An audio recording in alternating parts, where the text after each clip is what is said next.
সাফ অনূর্ধ্ব-20 চ্যাম্পিয়নশিপে ভারত ও বাংলাদেশের মধ্যকার ম্যাচে ১-১ গোলে ড্র হয়। ম্যাচ শুরুতে ভারত একের পর এক অ্যাটাক করতে থাকে।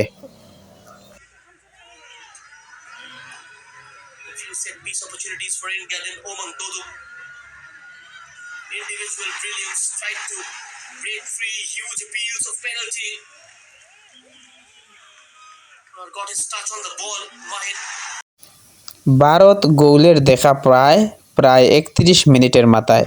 প্রথম আর্ধে খেলা শেষ হওয়ার আগে বাংলাদেশের জালে একটি গোল ভরে ভারত।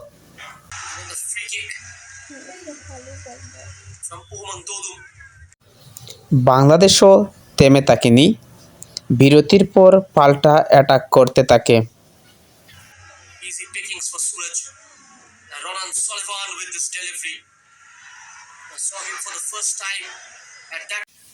দ্বিতীয়ার্ধের ৫৫ মিনিটের মাথায় ভারতের জালে একটি গোল ভরে বাংলাদেশ।